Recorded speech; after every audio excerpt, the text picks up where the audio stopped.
దేవుని వాక్యం చదువుకుందాం. చాలా క్లుప్తంగా కొన్ని మాటలు తెలియజేసి మరి అన్న సమయానికి నేను ముగించడానికి ప్రయత్నం చేస్తాను. మరి పరిస్థితులు ఇంకా సంపూర్ణంగా అనుకూలంగా లేవు కాబట్టి సామాజిక దూరం పాటించాలి, ఖచ్చితంగా మాస్క్ పెట్టుకోవాలి. నేను ఎన్ని పెట్టుకోవాలంటే మాట్లాడాలి కాబట్టి సో ఇప్పటి నుంచి కొంతకాలం పాటు మీరు బయటకు వెళ్ళేటప్పుడు కానీ లోపలికి వచ్చేటప్పుడు కానీ ప్రతి ఒక్కరు కూడా జాగ్రత్తలు పాటించాలని ప్రభుత్వాన్ని తెలియజేస్తూ దేవుని వాక్యాన్ని చదువుకుందాం. ఆదికాండము 26వ అధ్యాయము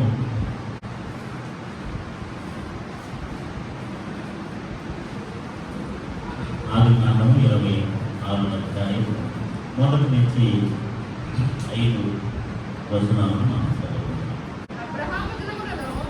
అబ్రహాము దినములలో వచ్చిన మొదటి కరువు గాక మరి యొక్క కరువు ఆ దేశంలోనే వచ్చాను. అప్పుడు ఇస్సాకు గెరారులో ఉన్న ఫిలిష్తీయుల రాజైన అబీమెలెకు యొద్దకు వెళ్ళెను. రెండవ వచనంలో మనం చూస్తే అక్కడ యెహోవా అతనికి ప్రత్యక్షమై నీవు ఐగుప్తులోనికి వెళ్ళక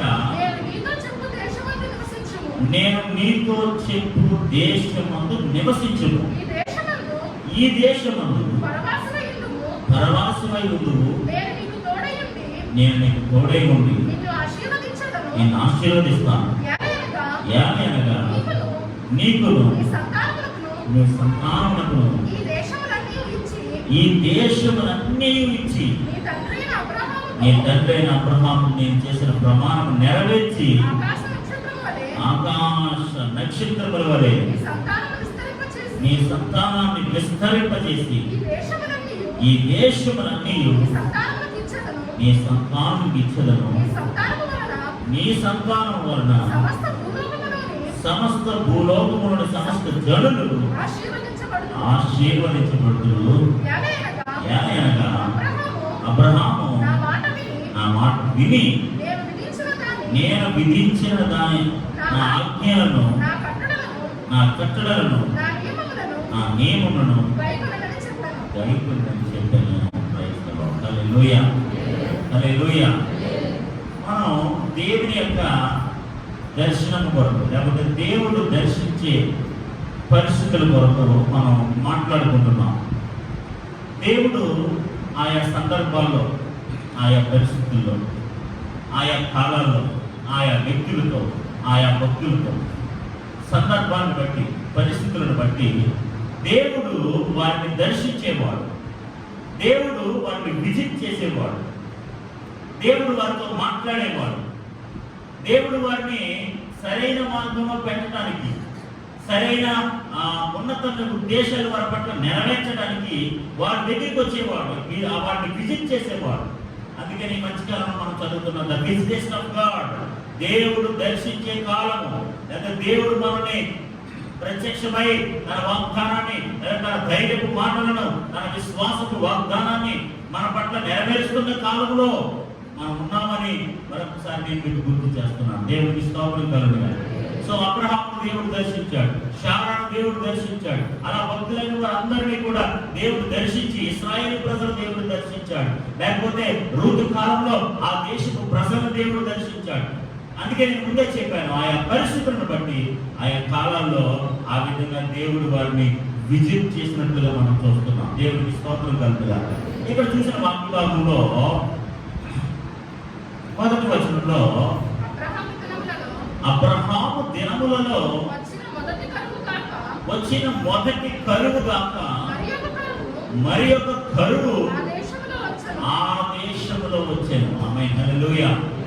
కరువు అనగా ఆహారము లేమి, ఆహారం లేకుండా పరిస్థితులు చాలా కఠినంగా ఉన్న పరిస్థితులు. ఈ కరువు ఎప్పుడు వచ్చిందండి? అబ్రహాము కాలంలో కూడా ఒకసారి వచ్చింది. అబ్రహాము కాలంలో వచ్చినప్పుడు అబ్రహాము ఏం చేశారంటే ఐగుప్తుకు వెళ్ళిపోయాడు. అబ్రహాం కాలంలో మొదటి కరువు వచ్చినప్పుడు అబ్రహాం ఏం చేశాడంటే ఎక్కడికి వెళ్ళిపోయాడట? ఐగుప్తు దేశానికి వెళ్ళిపోయాడు. అక్కడికి వెళ్ళి అక్కడ కొన్ని పరిస్థితులను ఆయన ఎదుర్కొన్నాడు. సో ఇప్పుడు అలాంటి కరువే, అలాంటి పరిస్థితులు ఇప్పుడు వచ్చాయి. ఇస్సాకు కాలంలో కూడా వచ్చాయి. ఇస్సాకు కాలంలో కూడా అలాంటి పరిస్థితులను ఇస్సాకు ఎదుర్కొంటున్నాడు. సో అలాంటి కరువు వచ్చినప్పుడు దేవుడు ఇస్సాకును దర్శించెను. ఆమేన్, హల్లెలూయా. మనకి ఏసాకు కోసం తెలుసు కదా, ఒక పూట కూటు కోసం తను జ్యేష్ఠం కోసం అనుకుని వేసుకున్నాడు అనే కదా. ఒక పూట భోజనం కొరకు దేవుడిచ్చిన ఆధిక్యతను పోగొట్టుకున్నాడు. అంటే ఆహారం లేకపోతే ఈ కరువు పరిస్థితుల్లో, ఇలాంటి భయంకరమైన పరిస్థితుల్లో మనం ఏం చేస్తామంటే ఎలాంటి నిర్ణయాన్ని తీసేసుకుంటాం. ఇలాంటి పరిస్థితుల్లో ఏ నిర్ణయం తీసుకోవడానికైనా మనం సంసిద్ధమైపోతాం. ఒకవేళ అబ్రహాము లాగే ఇస్సాకు కూడా అలాంటి నిర్ణయం తీసేసుకుంటాడేమో. అబ్రహాం దినాల్లో కరువు వచ్చినట్టుగా అబ్రహాం ఏ విధంగా ఐగుప్తు వెళ్ళిపోయాడో, అక్కడికి ఎలాగైతే అక్కడికి వెళ్ళిపోయి అక్కడ సమస్యలు ఎదుర్కొన్నాడో, ఇబ్బందులను ఎదుర్కొన్నాడో, లేకపోతే అలాగే ఆ విధంగా ఇస్సాకు కూడా సమస్యలు ఎదుర్కొంటాడేమో అని చెప్పి దేవుడు అతన్ని దర్శించాడు. దేవుడు అతనికి ప్రత్యక్షమయ్యాడు. దేవుడు అతనితో మాట్లాడుతున్నాడు. దేవుడికి స్తోత్రం కలుగుగాక. హల్లెలూయా, హల్లెలూయా. జనరల్గా నాకు ఐడియా ప్రకారం మన దగ్గర లేదు. ఎక్కడున్నా అక్కడికి ఏం తెచ్చుకుంటారు? లేదు, ఎక్కడున్నా అక్కడికి వెళ్ళిపోతాం కదా. ఇప్పుడు ఈ ఊరిలో మంచినీళ్ళు లేవు, ఎక్కడున్నాయి? మన దగ్గర ఉన్నాయి. ఆటోమేటిక్గా మనం ఏం చేద్దాం? మంచిగా ఉన్న కాడికి వెళ్ళిపోతాం. ఇప్పుడు మన ఊళ్ళో ఆహారం లేదు, మన దగ్గర ఆహారం ఉందని చెప్పారు, ఆటోమేటిక్గా మనం ఏం చేద్దాం? ఎక్కడైతే ఆహారం ఉందో అక్కడికి వెళ్ళిపోతాం. ఈ ఊళ్ళో హాస్పిటల్ లేదు, ఎక్కడైతే హాస్పిటల్ ఉందో అక్కడికి వెళ్ళిపోతాం. It's common thing, it's normal thing. దానికోసం ఒక ప్రత్యేకమైన విషయం ఏమీ లేదు. ఇప్పుడు ఆ దేశంలో కరువు వచ్చింది, ఎక్కడైతే సమృద్ధిలో అక్కడికి వెళ్ళిపోవడమే. అలాగే చేశాడు అబ్రహాం కూడా. అక్కడ కరువు వచ్చింది, ఎక్కడైతే ఆహారం ఉందని విన్నాడు అక్కడికి వెళ్ళిపోయాడు. రూతు గ్రంథంలో మనం చూస్తాం కదా, ఆ దేశంలో కరువు వచ్చింది, మోయాబు దేశం వెళ్ళిపోయింది. అక్కడ ఆహారం ఉంది కాబట్టి అక్కడికి వెళ్ళిపోయింది. So it's a general normal thing అన్నమాట. దాని గురించి మనం ప్రత్యేకంగా ఆలోచించాల్సిన పని లేదు. అదే విధంగా అబ్రహాం ఎలాగైతే వెళ్ళిపోయాడో, లేదా రూతు ఆ గ్రంథంలో మనం చూసినట్లు ఆ నయోమి ఎలాగైతే వెళ్ళిపోయిందో, అలాగే కూడా ఇస్సాకు కూడా వెళ్ళిపోవడానికి అవకాశాలు ఉన్నాయి. ఎందుకంటే మా నాన్న చాలా మంది చెప్తారు, కరువు దినాల్లో మీ నాన్నగారు అబ్రహాం గారు ఐగుప్తు దేశం వెళ్ళారు, అక్కడికి వెళ్ళి ఆయన సర్వైవల్ ఇచ్చాడు అని ఎవరో ఒకరు చెప్తారు, ఏదో ఒకటి చెప్తారు. ఇస్సాకుకి ఎవరో ఒకరు ఏదో ఒకటి చెప్తారు. అలాంటి పరిస్థితుల్లో మేబీ నార్మల్గా అక్కడ ఆహారం అక్కడికి వెళ్ళిపోవాలని కానీ, మా తండ్రి గారు ఆల్రెడీ అక్కడికి వెళ్ళారు కాబట్టి, కరువు వచ్చినప్పుడు అక్కడ ఉన్నాడు కాబట్టి నేను అక్కడికి వెళ్ళాలని కానీ, అలాంటి ఆలోచన కానీ, అలాంటి పరిస్థితులు తన హృదయంలో తన ఆలోచనలు ఉన్నాయేమో. అందుకే దేవుడు అతను విజిట్ చేశాడు. దేవుడికి స్తోత్రం కలుగుగాక. హల్లెలూయా, హల్లెలూయా. దేవుడి బిడ్డలారా, ఈ భయంకరమైన దినాల్లో మనం జ్ఞాపకం చేసుకోవాల్సిన ఆధ్యాత్మిక సత్యం ఏంటో తెలుసా అండి? మనం ఎలాంటి పరిస్థితుల్లో ఉన్నా మన దేశాన్ని కానీ, మన దేవుడిని కానీ, మన యొక్క సత్యాన్ని కానీ, మన విశ్వాసాన్ని కానీ మనం విడిచిపెట్టకూడదు. ఆమేన్, హల్లెలూయా, హల్లెలూయా. రెండవ వచనం, అక్కడ యెహోవా అతనికి ప్రత్యక్షమై నీవు ఐగుప్తులోనికి వెళ్ళవద్దు. ఆమేన్. ఇంగ్లీష్ అంత అద్భుతంగా ఉందంటే don't go down to the Egypt. Down అంటే ఎందుకంటే మళ్ళీ నువ్వు అక్కడికి వెళ్ళొద్దు. అక్కడికి ఎందుకు వెళ్ళొద్దు అంటే మీ కూడా ఆల్రెడీ వెళ్ళి నష్టపోయాడు. మీ కూడా ఆల్రెడీ వెళ్ళి ఆ సమస్యను ఎదుర్కొన్నాడు. సో మొదటిసారి కరువు వచ్చినప్పుడు ఆయన ఐగుప్తు వెళ్ళిపోయాడు. ఎలాంటి నష్టాలు ఎదుర్కొన్నాడు మీ అందరికీ తెలుసు. మీరు ఆదికాండం 12 అధ్యాయం అక్కడ మీరు చదవచ్చు. ఇప్పుడు మళ్ళీ అదే పరిస్థితి వచ్చింది 26వ అధ్యాయంలో. అందుకని ఇస్సాకుతో దేవుడు మాట్లాడుతున్నాడు. దేవుడికి స్తోత్రం కలుగుగాక. హల్లెలూయా. ఈ రోజుల్లో చాలా మంది మన పరిస్థితులు అనుకూలంగా లేకపోతే మళ్ళీ లోకం వైపు తిరిగే అవకాశాలు ఉన్నాయి. మన పరిస్థితులు అనుకూలంగా లేకపోతే, లేకపోతే అన్ని పరిస్థితులు మనకు సానుకూలంగా లేకపోతే తిరిగి మళ్ళీ వెనక్కి వెళ్ళిపోయే పరిస్థితులు ఉన్నాయి. తిరిగి లోకం వైపు తిరిగే పరిస్థితులు ఉన్నాయి. మనకు అనుకూలంగా ఉండే పరిస్థితులు మారిపోయే అవకాశం ఉంది. ఈ కరోనా వల్ల ఎవరు ఏది చెప్పినది చేసేస్తున్నాం. అవును కదా, దేవుడు ఏది చెప్పాడని మనకు అనవసరంగా ప్రస్తుతానికి ఎవరు ఏది చెప్తే మనం చేసేసాం. అలాగే అలా ఉండాలంటే అలా ఉన్నాం, ఇలా చేయాలంటే అలా చేస్తాం. ఆమె ఏది చేయాలో చేసేసాం. దేవుడికి స్తోత్రం కలుగుతుంది. ఇప్పుడు దేవుడు ఇస్సాకుకు ప్రత్యక్షమయ్యాడు. దేవుడికి స్తోత్రం కలుగుతుంది. మనం ఈ యొక్క విషయాన్ని మన ఆధ్యాత్మిక జీవితంలో అప్లై చేసుకోవాలి. ఎలా అంటే ఎలాంటి సందర్భాల్లోనైనా, ఇలాంటి కరువుగా లాంటి పరిస్థితుల్లోనైనా, లేకపోతే బలహీనమైన పరిస్థితుల్లోనైనా, లేకపోతే మానసికమైన ఒత్తిడితో, అనారోగ్య సమస్యలతో, ఎలాంటి సమస్యలతో మనం బాధపడుతున్నా, అలాంటి పరిస్థితుల్లో మనం దేవుని అడగాల్సింది ఏంటంటే తెలుసా? ప్రభువా, మేము ఏమి చెయ్యాలి? మేము ఎలా ఉండాలి? ఎక్కడికి వెళ్ళాలి? నీ దర్శన భాగ్యంలో, నీ విశ్లేషణలో తెలియజేయండి. మీరు మాకు ప్రత్యక్షం అవ్వండి. ఇప్పుడు ఒకవేళ ఇస్సాకు కూడా అక్కడికి వెళ్ళిపోయి ఇంకా పరిస్థితులు ఇంకా మారిపోతాయి. అందుకని దేవుడు అలాంటి తప్పు జరగకుండా ఇస్సాకుని దేవుడు దర్శించాడు. హల్లెలూయా.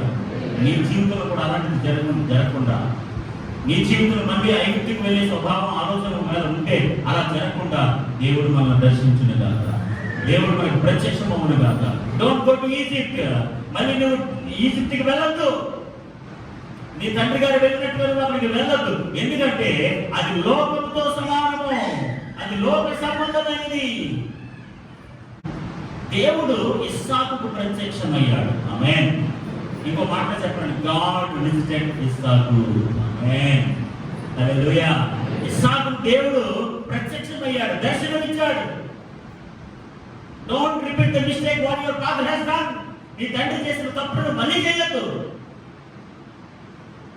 నీ పట్ల నేను ఒక ఉద్దేశం కలిగి ఉన్నాను. నేను ఆశీర్వదించాలనుకుంటున్నాను. నీ జనాంగాన్ని నేను ఆశీర్వదించాలనుకుంటున్నాను. నీకు మేలు చేయాలనుకుంటున్నాను. నేను నీకు తోడుగా ఉండాలనుకుంటున్నాను. కాబట్టి నువ్వు అలాంటి తప్పు ఏ మాత్రం కూడా చెయ్యవు. దేవుడికి స్తోత్రం కలుగుతుంది. హల్లెలూయా. ఒకసారి దేవుడు మనం ఉన్నతమైన స్థానంలోకి తీసుకెళ్తున్నప్పుడు మరి కిందకి వెళ్ళకూడదు. ఇప్పుడు ఐగుప్తు అనగానే ఒక లోక సంబంధమైంది, ఒక చీకటి సంబంధమైంది. అక్కడ విగ్రహారంతో కూడింది. భయంకరమైన విగ్రహారంతో కూడిన దేశం అది. అది బానిసత్వపు దేశం. అది చీకటి బంధకాలతో స్థాపించిన దేశం. అది నువ్వు ఎక్కడికి వెళ్ళొద్దు. అందుకే మీరు యెషయా గ్రంథం 30వ అధ్యాయం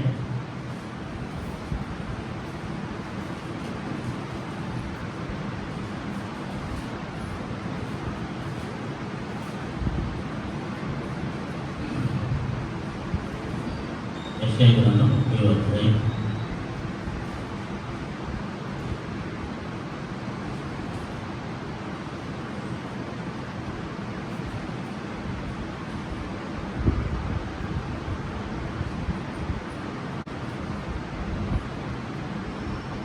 3వ యాక్చువల్గా మొదటి 7 వచనం చదవచ్చు.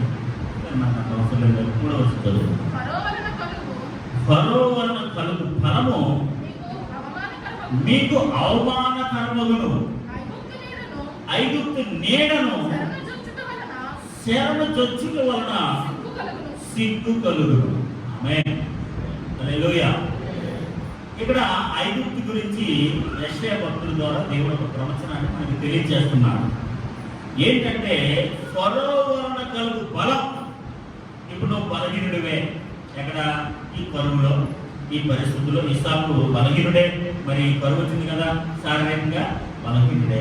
ఇప్పుడు ఏమనుకున్నాడు? అక్కడికి వెళ్ళి అక్కడ ఆహారం ఉంది కాబట్టి అక్కడ ఆహారం తిని అక్కడ బలం పొందుకుందాం.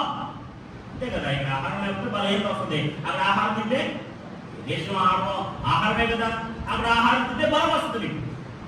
సో ఇక్కడ దేవుని వాక్యం మనకి ఏం తెలియజేస్తుందంటే ఫరో వలన కలుగు బలము నీకు అవమానం. ఆమేన్. హల్లెలూయా. ఆ ఫరో వలన వచ్చే కలుగు బలము ఎలాంటిదండి? అవమానం అట. అంటే ఇప్పుడు నువ్వు ఐగుప్తు దేశం వెళ్ళడం వలన, ఒకవేళ నువ్వు ఐగుప్తు దేశానికి వెళ్తే అక్కడ తినే ఆహారం వల్ల నువ్వు బలం పొందుకుంటే ఆ బలం నీకు ఆశీర్వాదం కాదు, ఆ బలం నీకు అవమానమే. ఒకవేళ దేవుని విడిచిపెట్టి, సహవాసం విడిచిపెట్టి, మందిరాన్ని విడిచిపెట్టి ఒకవేళ ఐగుప్తు లాంటి లోకంలో నువ్వు వెళ్తే ఆ లోకంలో శారీరక సంబంధమైన బలాన్ని, శారీరక సంబంధమైన మేలును పొందుకుంటే అది నీకు ఆశీర్వాదం కాదు, ఆత్మ సంబంధమైన అవమానం. ఆమేన్. హల్లెలూయా. ఒకవేళ ఇస్సాకు కనుక ఐగుప్తు దేశానికి వెళ్ళిపోతే ఒకవేళ శారీరకంగా బలం పొందుకోవచ్చు, కానీ ఆ శారీరకమైన బలం వల్ల అతనికి అవమానమే. అది అతని గొప్ప విషయం కాదు, మేలైన విషయం కాదు. ఒకవేళ శారీరక సంబంధమైన అవసరాలకు తీర్చబడచ్చు, శారీరక సంబంధమైన మేలు అక్కడ కలగచ్చు, శారీరక సంబంధమైన సమృద్ధమైన ఆహారము అక్కడ నిలబడి ఉండొచ్చు. కానీ అక్కడ ఆ ఫరో వలన, ఆ దేశం వలన వచ్చే బలము నీకు ఆశీర్వాదం కాదు, అది అవమానకరము మాత్రమే. హల్లెలూయా. నువ్వు ఈ దేశంలో నుండి, ఇక్కడే ఉండి, ఈ వాగ్దాన దేశంలో ఉండి నువ్వు ఆకలితో అల్లాడిపోయినా, ఏమైపోయినా ఇక్కడ దేవుని యొక్క శక్తి నీకు కాపాడుతుంది. హల్లెలూయా, హల్లెలూయా. దేవుని బిడ్డలారా, నువ్వు ఎక్కడ ఉంటే అక్కడ దేవుడు ఉంటాడు. ఆమేన్. ఏ పరిస్థితుల్లో ఉన్నా దేవుడు సహాయం చేస్తాడు. నువ్వు ఎక్కడికి వెళ్ళాల్సిన పని లేదు, నువ్వు ఫరో దగ్గరికి వెళ్ళాల్సిన పని లేదు, నువ్వు ఐగుప్తులోకి వెళ్ళాల్సిన పని లేదు, నువ్వు మోయాబు దేశం వెళ్ళాల్సిన పని లేదు. నువ్వు ఎక్కడ ఉండి అక్కడ ప్రార్థన చేస్తే, ఎక్కడ ఉండి అక్కడ ఆయన సహాయాన్ని కోరుకుంటే అక్కడే నువ్వు శక్తిని పొందుకుంటావు, అక్కడే దేవుని బలాన్ని పొందుకుంటావు, అక్కడే దేవుని యొక్క ప్రొవిజన్ అని పోషణను పొందుకుంటావు. అందుకని ఇస్సాకు దేవుడు ప్రత్యక్షమై, ఇస్సాకు నువ్వు అక్కడికి వెళ్ళొద్దు, నువ్వు అక్కడికి వెళ్ళి బలం పొందుకున్నా సరే నీకు అవమానమే కానీ నీకు దీవెనకరం కాదు. కాబట్టి don't go down to Egypt, నువ్వు అక్కడికి వెళ్ళొద్దు. దేవునికి స్తోత్రం కలుగుగా. హల్లెలూయా. నువ్వు ఇక్కడే ఉండు, పరాయి దేశంలో ఉన్నట్టుగానే ఉండు, నీకు ఏమైనా పర్వాలేదు, కానీ ఐగుప్తు మాత్రం వెళ్ళొద్దు. లోకానికి తిరగొద్దు, లోకం వైపు వెళ్ళొద్దు, ఆ పండుగల్లోకి వెళ్ళొద్దు, ఆ చీకటిలోకి వెళ్ళొద్దు. మేబీ కేవలం ఆహారం కోసమే అక్కడికి అసలే వెళ్ళొద్దు. ఒక పూట ఆహారం కోసం చేస్తున్న హక్కుని అనిపిస్తున్నాడు అప్పుడు. అలాంటి పరిస్థితులు ఉన్నాయి. ఒకవేళ అంత భయంకరమైన పరిస్థితులు అయినా సరే నిన్ను నువ్వు మాత్రం అమ్ముకోకు. నిన్ను నువ్వు తగ్గించుకుని నీ విశ్వాసాన్ని, నీ స్థాయిని, నీ వాగ్దానాన్ని, నీ వారసత్వాన్ని నువ్వు తగ్గించుకోవడానికి వెళ్ళొద్దు. ఎందుకంటే నీకంటే ఒక వాగ్దానం ఉంది, నువ్వు అనేక ఆశీర్వాదకరంగా ఉంటావు. నిన్ను బట్టి నీ సంతానాన్ని దేవుడు దీవిస్తాడు. ఆకాశ నక్షత్రాల వలె నీ సంతానాన్ని దేవుడు దీవిస్తాడని వాగ్దానం చేశాడు. అలాంటి వాగ్దాన వారసత్వం కలిగిన నీవు ఐగుప్తులకు వెళ్ళటం ఏ మాత్రం కూడా ఆశీర్వాదకరం కాదు, అది అవమానమే అని దేవుడు ప్రత్యక్షమై ఇస్సాకుకు తెలియజేస్తున్నాడు. హల్లెలూయా, హల్లెలూయా. చూడండి, అక్కడే 2వ లైన్లో ఐగుప్తు నీడను శరణు చొచ్చుట వలన సిగ్గు కలుగును. ఐగుప్తు నీడ ఒకవేళ నువ్వు శరణు చొచ్చినట్లయితే ఏం జరుగుతుందట? నువ్వు సిగ్గుపడిపోతావు. You will be ashamed. సిగ్గంటే కదా, సిగ్గుపడతారు. సిగ్గు ఎప్పుడు పడతారు? సిగ్గంటే కొంచెం సిగ్గారు, అవమానం. సిగ్గెళ్ళు తెలుసు, సిగ్గున్నారు. సిగ్గు ఎప్పుడు పడతారండి? ఒకవేళ నువ్వు ఐగుప్తు నీడను శరణు చొచ్చినట్లయితే యు విల్ బి అషేమ్డ్. నీ ప్రజల ముందు. ఇప్పుడు మనం చదివే కదా భూమి గ్రంథంలో, నైన్గా ఆవిడ ఇక్కడ ఆహారం లేదని అక్కడికి వెళ్ళిందంట. వచ్చినప్పుడు ఎలా వచ్చింది? అవమానంతో వచ్చింది, అంతే కదా. తన కుటుంబాన్ని పోగొట్టుకుని, తన బిడ్డలను పోగొట్టుకుని, తన భర్తను పోగొట్టుకుని, మధురమైన జీవితాన్ని పోగొట్టుకుని, చేదు అనుభవంతో, అవమానంతో, సిగ్గుతో అందరూ అన్ని మాటలు అన్నారట. నువ్వు అక్కడికి వెళ్ళి ఏం సాధించావు? నువ్వు అక్కడికి వెళ్ళి ఏం సాధించావు? భర్తను పోగొట్టుకున్నావు, బిడ్డను పోగొట్టుకున్నావు, నీ మధురత్వాన్ని పోగొట్టుకున్నావు. ఆ నేలను శరణు చొచ్చడం వలన నీకు మేలు జరగలేదు, నీకు అవమానమే జరిగింది, నీకు సిగ్గే జరిగింది. కాబట్టి దేవుడు బిడ్డలారా, ఐగుప్తులోకి వెళ్ళొద్దు. ఎందుకంటే అక్కడ ఏముందట? అవమానము. హల్లెలూయా, హల్లెలూయా. అక్కడ ఏముందట? సిగ్గు. అక్కడ వెళ్ళటం వలన నీకు అక్కడ ఫలము వల్ల నీకు అవమానమే కలుగును. ఆ నేలను శరణు చొచ్చడం వల్ల నీకు సిగ్గే కలుగుతుంది. నువ్వు సిగ్గుపడిపోతావు. ఏ స్థాయిలో ఉండాల్సిన నీవు, ఏ వాగ్దానం వారసత్వం పొందుకున్న నీవు ఇలా ఐగుప్తులోకి మళ్ళీ వెళ్ళిపోయావా? ఆహారం లేక అల్లాడిపోతున్న సమయంలో ఆ కూడికి నువ్వు ఆశపడిపోయి వెళ్ళిపోయావా? నీతి కలిగిన వాడు ఆకలి దెబ్బలకైనా తట్టుకుంటాడు. నేను స్తోత్రం కలుగుతాను. నీతి కలిగిన వాడు అవిశ్వాసంలోకి వెళ్ళడు. నిశ్చయంగా దేవుని యందు నిలకడ కలిగి, నీతి కలిగి, యథార్థత కలిగి, నీతి న్యాయములు వ్యవహరించు ఎవరైతే దేవుని కొరకు రోషంగా జీవిస్తారో వాళ్ళు ఖచ్చితంగా దేవుడు దర్శిస్తాడు. హల్లెలూయా, హల్లెలూయా. ఖచ్చితంగా దేవుడు వారి పట్ల ఉన్న వాగ్దానాన్ని నెరవేరుస్తాడు. ఇప్పుడు నువ్వు ఐగుప్తుకి వెళ్ళిపోతే నీకు అవమానమే, సిగ్గే తప్ప నీకు ఏ ప్రయోజనం లేదు. దేవుడికి స్తోత్రం కలుగుతుంది. దేవుని బిడ్డలారా, కరువు వచ్చిన, కాటం వచ్చిన, రోగం వచ్చిన, తెగులు వచ్చిన, కరోనా వచ్చిన, కరోనాకి కోత వచ్చిన ఐగుప్తులోనికి వెళ్ళదు, లోకంలోనికి వెళ్ళదు, తిరిగి మళ్ళీ మీ బానిసత్వ బ్రతుకులోనికి వెళ్ళదు, తిరిగి అసత్యంలోనికి వెళ్ళదు, తిరిగి అవిశ్వాసంలోనికి వెళ్ళదు, చీకటిలోనికి వెళ్ళదు. ఎందుకంటే అక్కడ సిగ్గు, అవమానము ఇవన్నీ ఉన్నాయి. అక్కడికి వెళ్ళడం వల్ల మేబీ నీకు ఫిజికల్ గా బలం కలుగుతుందేమో, ఆ నీడ కలుగుతుందేమో, కానీ ఆతో పాటు అవమానము, సిగ్గు ఇవన్నీ ఏర్పడతాయి. కాబట్టి దేవుని బిడ్డలారా, మీరందరూ కూడా మీ స్థానాల్లో దేవుడిచ్చిన ఆధిక్యతలో నిలబెట్టుకోవాలంటే తిరిగి మళ్ళీ వెనక్కి వెళ్ళద్దు. ఐగుప్తు, don't go down to the Egypt. నువ్వు మళ్ళీ ఐగుప్తు దేశానికి వెళ్ళొద్దు. Don't go back. నువ్వు తిరిగి మళ్ళీ వెనక్కి వెళ్ళొద్దు. ఎందుకంటే అక్కడ అవమానము, సిగ్గు ఇవన్నీ ఉన్నాయి. చూడండి, అక్కడ 7వ వచనంలో మనం చూసినట్లయితే,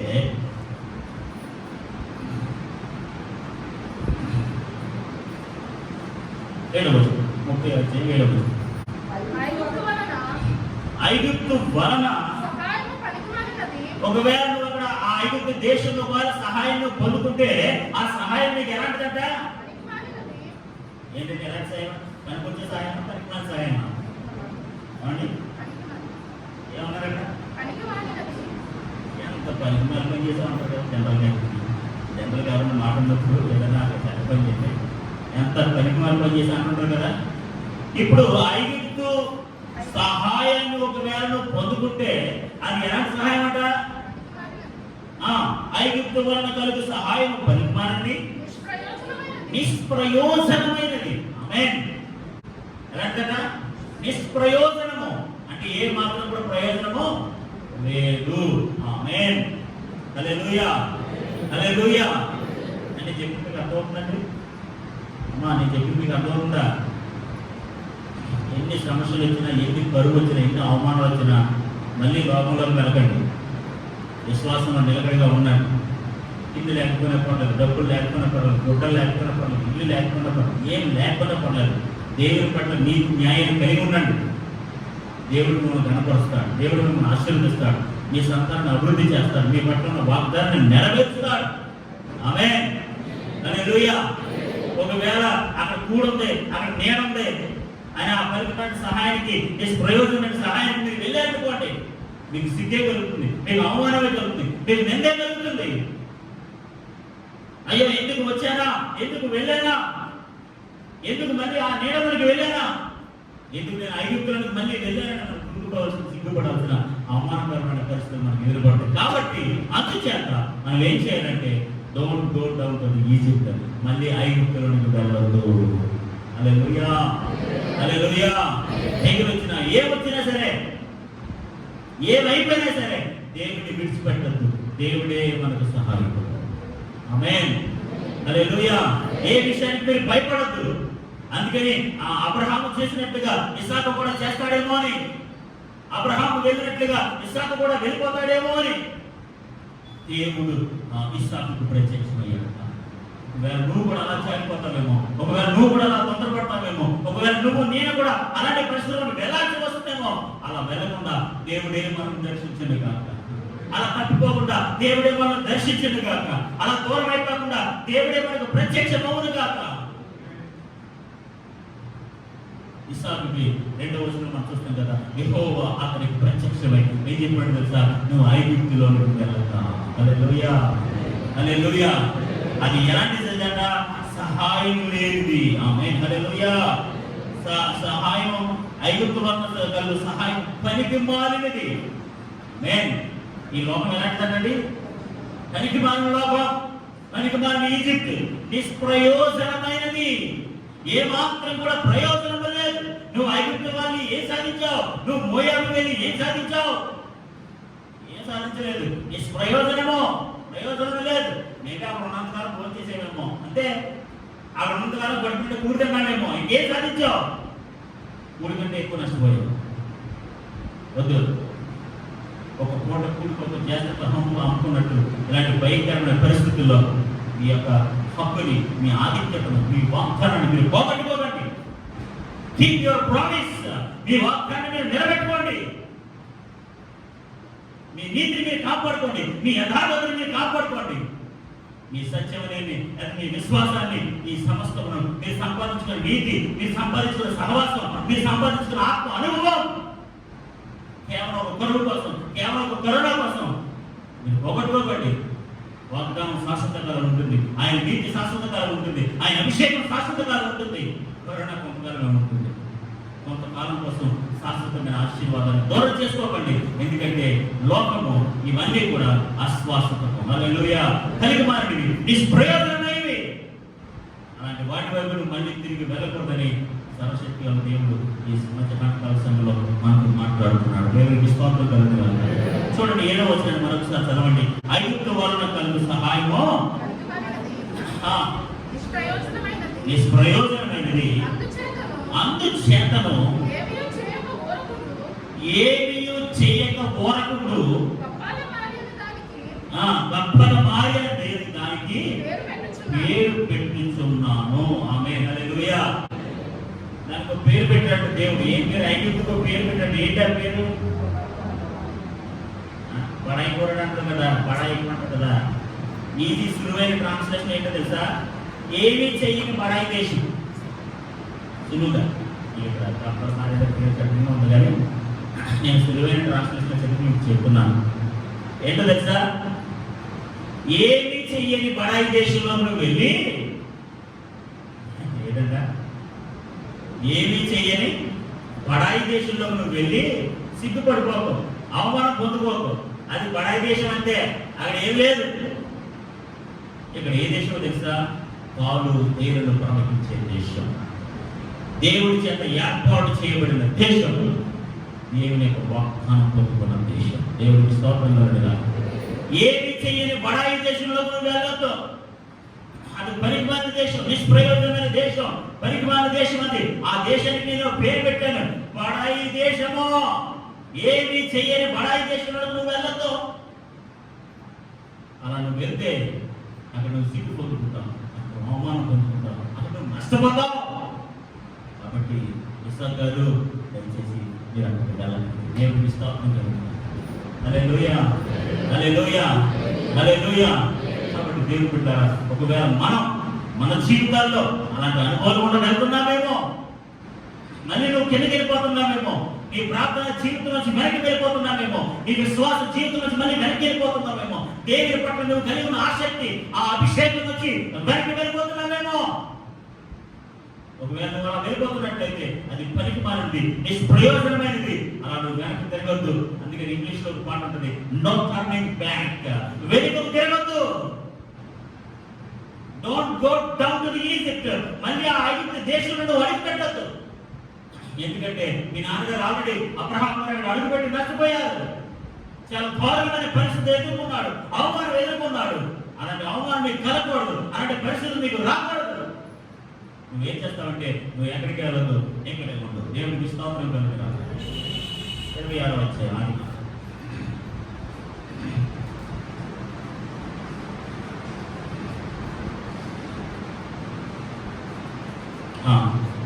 రెండవ వచనం. అక్కడ యెహోవా నీకు ప్రత్యక్షమై నువ్వు ఐగుప్తులోనికి వెళ్ళక నేను నీతో చెప్పు దేశమందు నివసించుము. ఆమేన్. నేను ఏ దేశంలో ఉండమని చెప్తాను, నువ్వు అక్కడే ఉండు. కానీ ఐగుప్తుకి మాత్రం వెళ్ళొద్దు, చీకటిలో మాత్రం వెళ్ళొద్దు, ఆ దేశంలోకి మాత్రం నువ్వు వెళ్ళొద్దు. నేను ఎక్కడ చెప్తాను అక్కడ నివసించు. ఈ దేశంలో పరవాసమై ఉండుము. ఆమేన్. నేను నీకు తోడై ఉంటాను. హల్లెలూయా, హల్లెలూయా. నువ్వు ఎక్కడ ఉన్నా సరే, నువ్వు ఎక్కడికి వెళ్ళదు, ఇక్కడే ఉండు. ఇక్కడ నేను ఏం చేస్తాను? నీకు ఏముంటాను? నీకు తోడుగా ఉంటాను. ఆమేన్, హల్లెలూయా. అక్కడ ఐగుప్తులో బలం ఉందంట, నీడ ఉందంట, అన్నీ ఉందంట. మరి అక్కడ ఎవరు లేదు? దేవుడికి తోడు లేదు. ఆమేన్. నీడ ఉంది, కూడు ఉంది, అన్నీ ఉన్నాయి, కానీ ఎవరు లేరు, దేవుడు లేడు. ఇక్కడ ఏం చెప్తున్నాడు ఇస్సాక్కి? ఇస్సాక్ గారు మీరు ఎక్కడికి వెళ్ళకండి, ఐ యామ్ విత్ యు, నేను నీకు తోడుగా ఉంటాను. హల్లెలూయా. నీకు తోడుగా ఉంటాను, నీకు నేనుగా ఉంటాను, నీకు ధైర్యంగా ఉంటాను, నిన్ను ఆశీర్వదిస్తాను. దేవుడికి స్తోత్రం కలుగునుగాక. ఏం చేస్తాను? నీకు తోడుగా ఉంటే నేను ఏం చేస్తాను? నిన్ను ఆశీర్వదిస్తాను. I will bless you. ఏంటి ప్రభా కరువుతో నేను ఇక్కడ చచ్చిపోతుంటే, దేశమంతా కరువు వచ్చి మేమందరూ అల్లాడిపోతుంటే అక్కడికి వెళ్ళొద్దంటావు, ఇక్కడికి వెళ్ళొద్దంటావు, అది చేయొద్దంటావు, ఇది చేయొద్దంటావు, నన్ను ఆశీర్వదిస్తానంటావు అని అనలేదండి. ఆమె హల్లెలూయా, హల్లెలూయా. దేవుని మాట విన్నాడు. దేవునికి స్తోత్రం. నేను నిన్ను ఆశీర్వదిస్తాను ఇస్తానంటే, ఎస్ లార్డ్, నేను ఎక్కడికి వెళ్ళను, ఇక్కడే ఉంటాను, మీరు నాకు తోడుగా ఉండండి, మీరు నన్ను ఆశీర్వదించండి. దేవునికి స్తోత్రం కలుగుగా. హల్లెలూయా.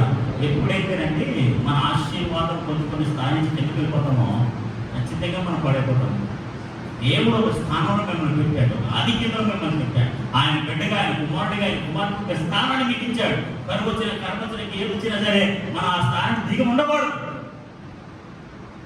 అంతే కదా. వ్యక్తి విమానాల్లో తిరుగుతూ ఉంటాడు, ఆ నెక్కి రోడ్డు మీద ఆటో కరెక్ట్ ఎగుతుంటాడు, మీరు అమ్మంటే దగ్గర వెళ్ళేవాడు అలాగే తిరుగుతుంటాడు. దేవుడు ఇస్సాకును అంత స్థాయిలో పెట్టాడు. మళ్ళీ నువ్వు ఎక్కడికి వెళ్ళొద్దుమా, ఆ పనికి మన దేశంలో, నిష్ప్రయంలో దేశంలో, బడాయిలో దేశంలోకి నువ్వు వెళ్ళొద్దా, అక్కడ సిగ్గుపడిపోతావు, అవమానం పొందుకుంటావు. ఎక్కడే ఉండు, నేను తోడుగా ఉంటాను, నేను నిన్ను ఆశీర్వదిస్తాను. దేవుడికి స్తోత్రం కలుగుగా. నువ్వు ఇక్కడే ఉండు, ఈ కరువులోనే ఉండు, ఈ దేశంలోనే ఉండు, ఈ ఒక పరమాశిగానే ఉండు, నో ప్రాబ్లం, నేను నీకు తోడుగా ఉంటాను, నేను నిన్ను ఆశీర్వదిస్తాను. దేవుడికి స్తోత్రం కలుగుగా. చూడండి, ఏలయనగా నీ సంతానములను ఈ దేశములకు ఇచ్చేస్తాను. దేవునికి స్తోత్రం కలుగుగా. నీకు నీ సంతానానికి ల్యాండ్, ఈ దేశాలన్నీ నీకు ఇచ్చేస్తాను. ఇంకొక ల్యాండ్కి వెళ్ళాల్సిన పని లేదు. నువ్వు ఈ ల్యాండ్ అయితే నీకు ఇవ్వబోతున్నాను. దేవునికి స్తోత్రం కలుగుగా. నీ తండ్రి అబ్రహాముతో నేను చేసిన ప్రమాణము నెరవేర్చి ఆకాశ నక్షత్రాల వలె నీ సంతానాన్ని విస్తరింపజేసి ఈ దేశమన్నీ నీ సంతానములకు ఇచ్చేదను. ఈ దేశాలన్నీ కూడా ఈ సంతానానికి ఇచ్చేస్తాను. నేను అబ్రహాముతో వాగ్దానం చేసి ఆ వాగ్దానం నెరవేర్చి ఆకాశ నక్షత్రం వల్ల నీ సంతానాన్ని దీవిస్తాను. నువ్వు ఎట్టి పరిస్థితులు ఐగుప్తుకు వెళ్ళొద్దు. దేవునికి స్తోత్రం కలుగుగా. నీ సంతానం వలన సమస్త భూలోకములోని సమస్త జనులు ఆశీర్వదించబడతారు. నీ వలన, నీ సంతానం వలన ఈ సమస్త జనులు, దేశాలు, ప్రజలు అందరూ ఆశీర్వదించబడతారు. నీకు అలాంటి గొప్ప వాగ్దానం ఉంది, వారసత్వం ఉంది. దయచేసి ఐగుప్తు దేశం వెళ్ళదు. దేవుడు అతను ప్రత్యక్షమయ్యాడు. దేవుడికి స్తోత్రం కలుగుగా. చివరికి ఒక మాట చెప్తున్నాడు 5వ వచనంలో, ఏలయనగా అబ్రహాము నా మాట విని. దేవునికి స్తోత్రం కలుగుగా. అబ్రహాము నా మాట విన్నాడు. He obeyed my word. నా మాట విని నేను విధించిన దాన్ని, నా ఆజ్ఞ, నా కట్టడ, నేను ఇచ్చిన మాటని గైకొనిదని చెప్పాను. నా మాట విన్నాడు. అలాగే నువ్వు కూడా నా మాట విను. దేవునికి స్తోత్రం కలుగుగా. హల్లెలూయా, హల్లెలూయా. జనరల్గా మన మాట వినమని చెప్తాం అంతే, వినకపోతే అంతే. ఇప్పుడు అబ్రహాం ఎలాగైతే మాట విన్నాడో అలాగే ఇస్సాకు కూడా చెప్తున్నాడు. ఇస్సాకు, నువ్వు నా మాట విని, మీ నాన్నగారు నా మాట విన్నారు, నా ఆజ్ఞలు గైకున్నారు, నా నియమాలు, నా కట్టలు అన్నీ గైకున్నాడు. నువ్వు ఒకవేళ నా మాట విని ఐగుప్తుకు వెళ్ళకపోతే, నువ్వు ఎక్కడే ఉంటే నేను నీకు తోడుగా ఉంటాను, నిన్ను ఆశీర్వదిస్తాను, ఈ దేశాలన్నీ నీకు ఇస్తాను, నీ సంతానానికి ఇస్తాను. నీ సంతానం వల్ల ఈ దేశాలన్నీ బాగుపడతాయి. దయచేసి నా మాట విను, ఐగుప్తు దేశం వెళ్ళొద్దని దేవుడు అతనికి ప్రత్యక్షమయ్యాడు. దేవుడికి స్తోత్రం కలుగుగా. హల్లెలూయా. ఇక్కడ నేను చెప్పాలన్న మాట ఏంటి తెలుసా? దేవుడిని నేను దర్శిస్తే నీకు మేలే జరుగుతుంది. దేవుడు ప్రత్యక్షమైతే నీకు మేలే జరుగుతుంది. ఇస్సాకుకి దేవుడు ప్రత్యక్షం అవడం వల్ల, విజిట్ చేయడం వల్ల, దర్శించడం వల్ల ఖచ్చితంగా. ఎందుకంటే మీ నాన్నగారు ఐగుప్తు వెళ్ళారండి, కరువు వచ్చినప్పుడు వెళ్ళిపోతాడు. మా నాన్నగారు వెళ్ళిపోతాడు, ఈయన వెళ్ళిపోతాడు. నార్మల్ కదా, అప్పుడు ఆహారం లేదు కదా, అక్కడ ఆహారం ఉంది కాబట్టి అక్కడ వెళ్ళిపోతాడు. జనరల్గా వెళ్ళిపోతాం మనం. అది ఏదైతే మనకి ఆహారం అక్కడ ఉంది, వెళ్ళిపోతాం అంతే. అలా ఒకవేళ వెళ్ళిపోతాడేమో, అలా ఒకవేళ తప్పిపోతాడేమో, అలా ఒకవేళ తన వాగ్దాన వారసత్వం తన పోగొట్టుకుంటాడేమో, ఒక పూట పురుగు కోసమే జ్ఞాపకంతో పోగొట్టుకున్నాడు. ఇలాగ కొంతకాలం పరుగు కోసం ఈ వాగ్దానం పోగొట్టుకుంటాడేమో, అలాంటి పరిస్థితులు ఏర్పడతాయేమో అని చెప్పేసి దేవుడు ఇస్సాకును దర్శించెను. హల్లెలూయా, హల్లెలూయా. ఒకవేళ నువ్వు కూడా అలా పోగొట్టుకుంటావేమో, ఒకవేళ నువ్వు కూడా అలా దూరం అయిపోతావేమో అని దేవుడు మనల్ని దర్శించడం కాక, దేవుడు మనం దర్శించి ఆయన ఉన్నతమైన వారసత్వంలో మనం నడిపించిన కాక, ఒకవేళ మానవులుగా మనుషులుగా కొన్నిసార్లు తప్పిపోవచ్చు, మానవులుగా మనుషులుగా కొన్నిసార్లు దూరం అవ్వచ్చు, మానవులుగా లేకపోతే మనుషులుగా కొన్నిసార్లు మనం కబుర్తుపడచ్చు. ఇక్కడ ఆహారం లేదు, అక్కడ ఆహారం ఉంది కాబట్టి, ఇక్కడ లేవు కాబట్టి, అక్కడ ఉన్నాయి కాబట్టి, ఒకవేళ సత్యాన్ని నీతిని విడిచిపెట్టి పరిస్థితులు ఉన్నాయి. అలాంటి పరిస్థితులు దేవుడిని దర్శించి ఆయన నీతి కొరకు నిలబెట్టునుగా. ఆమేన్. ఆయన వాగ్దాన వారసత్వం కొరకు నిన్ను వాడుకొనుగాక. నిన్ను బట్టి అనేకులు దేవుడు ఆశీర్వదించునుగాక. దేవుడు బిడ్డలారా, ఇస్సాకును దర్శించినట్లుగా దేవుడు నిన్ను మనందరిని దర్శించి ఆయన వాగ్దాన వారసత్వం మనం నిలబెట్టి సహాయం చేసి నడిపించునుగాక. మోకరించండి, ప్రార్థన చేస్తున్నాం. ప్రేమ తండ్రి, ఇస్సాకును దర్శించిన దేవా, ఈ మధ్యాహ్న కాలంలో మమ్మల్ని దర్శించాను. ఒకవేళ మా పరిస్థితులు బట్టి, మా ఇబ్బందికరమైన పరిస్థితులు బట్టి పనికిమాలిన నిర్ణయాలు, నిష్ప్రయోజనమైన నిర్ణయాలు ఒకవేళ మేము తీసుకుంటున్నామేమో, మమ్మల్ని దర్శించండి, మమ్మల్ని దర్శించండి. అందరూ ఒక మాట ప్రార్థన చేయండి, అప్పుడు మౌనంగా ఉంటుందండి. ప్రభు, మీరు నన్ను దర్శిస్తే మీ ఆశీర్వాదాలు పొందుకుంటాను, మీ సహాయాన్ని పొందుకుంటాను, మీ వాగ్దానాన్ని పొందుకుంటాను. మీరు దర్శించకపోతే ఐగుప్తులకు వెళ్ళిపోయే ప్రమాదం ఉంది ప్రభు. మీరు నన్ను దర్శించకపోతే, నువ్వు నాకు ప్రత్యక్షం అవ్వకపోతే, అబ్రహాము వారు నేను కూడా ఐగుప్తు దేశం వెళ్ళిపోయే ప్రమాదం ఉంది ప్రభు. అవమానం పొందుకునే పరిస్థితి ప్రభు, సిగ్గుపడే పరిస్థితి ఉందయ్యా. పనికి మన దేశంలోకి వెళ్ళి అవమానం పొందుకునే పరిస్థితులు ఉన్నాయి ప్రభు. నిష్ప్రయోజనమైన దాని కొరకు పరిగెట్టి నన్ను నేను వార్తగా కించపరుచుకునే పరిస్థితులు ఉన్నాయి ప్రభు. అలాంటి పరిస్థితులను నేను వెళ్ళకూడదయ్యా. అలాంటి దేశంలోకి నేను వెళ్ళకూడదు ప్రభు. అలాంటి పరిస్థితులు నా కుటుంబం ఉండకూడదయ్యా. దర్శించండి అయ్యా. ఒక మాట ప్రార్థన చేయండి. దర్శించండి అయ్యా, దర్శించండి అయ్యా, దర్శించండి అయ్యా. మేము వెనక్కి వెళ్ళకూడదయ్యా. నీ వాగ్దానంలో ఉండాలి, నీ సహాయంతోనే ఉండాలి. నువ్వు తోడుని మేము పొందుకోవాలి, నీ ఆశీర్వాదాన్ని మేము చూడాలి, నీ వాగ్దానాన్ని మేము పొందుకోవాలి. స్తోత్రం, స్తోత్రం, స్తోత్రం, స్తోత్రం, స్తోత్రం, స్తోత్రం. దేవానికి అందరూ దగ్గరగా చేతులెత్తి, అందరూ చేతులెత్తి స్వరాలెత్తి, ప్రభువా మమ్మల్ని దర్శించండి, మమ్మల్ని దర్శించండి. ఈ మాట చెప్పండి, మమ్మల్ని దర్శించండి. చెప్పాలి గట్టిగా, మమ్మల్ని దర్శించండి. ఐగుప్తు వెళ్ళకుండా మమ్మల్ని దర్శించండి, ఐగుప్తు వెళ్ళకుండా మమ్మల్ని దర్శించండి, లోకంలోనికి వెళ్ళకుండా మమ్మల్ని దర్శించండి. ఈ వాగ్దానానికి వారసత్వానికి దూరం అవ్వకుండా మమ్మల్ని దర్శించండి. నీ నీతిని విడిచిపెట్టకుండా దర్శించండి, మా విశ్వాసాన్ని విడిచిపెట్టకుండా దర్శించండి, నీ సహవాసాన్ని పోగొట్టుకోకుండా దర్శించండి. నువ్వు దర్శిస్తే మీరు బాగుపడతావుగా. నువ్వు దర్శిస్తే అద్భుతమైన కార్యాలు జరుగుతాయి ప్రభు. నువ్వు దర్శిస్తే నీ ఆశీర్వాదాలు మేము పొందుకుంటాం ప్రభు. నువ్వు దర్శిస్తే నీ వాగ్దానాన్ని స్వతంత్రించుకుంటాం ప్రభు. ఇస్సాకును దర్శించిన దేవా, ఇస్సాకుకు ప్రత్యక్షమైన దేవా, ఈ మధ్యాహ్న కలశంలో ప్రతి ఒక్కరిని మీరు దర్శించండి, వారి హృదయాన్ని ధైర్యపరచండి, వారి ఆత్మను నిమ్మపరచండి. తొందరపాటు నిర్ణయాలు తీసుకోకుండా, తొందరపడి ఐగుప్తులకు వెళ్ళకుండా, తొందరపడి దాని వారి జీవితాన్ని పాడు చేసుకోకుండా, నిష్ప్రయోజనమైన వెళ్ళకుండా, పనికి మన దేశంలోనికి వెళ్ళకుండా ప్రతి ఒక్కరిని దర్శించండి. ఈ మధ్యాహ్న సమయంలో దేవుడిని దర్శించునే కాక. ఆమేన్. దేవుడిని దర్శించునే కాక, దేవుడిని దర్శించును కాక, దేవుడిని దర్శించును కాక, దేవుడిని దర్శించును కాక. చెప్పండి కొట్టి ప్రభువుని మహిమపడతాం.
ప్రయోజనకరంగా మార్చండి, మేలుకరంగా మార్చండి. ఖచ్చితంగా వారి జీవితాలు ఎంతో మేలుకరంగా ఉన్నట్లుగా సహాయం చేసి నా మాట మీ మాట కేవలం ఇది నీ మాటే ప్రభు, ఇది నీ వాగ్దానమే నాయన. ఒక్కటి మీరు పడదు నామాన్ని గ్రహించు యేసు నామములో వేడుకుంటున్నాము పరమ తండ్రి. ఆమేన్ ఆమేన్ ఆమేన్ ఆమేన్.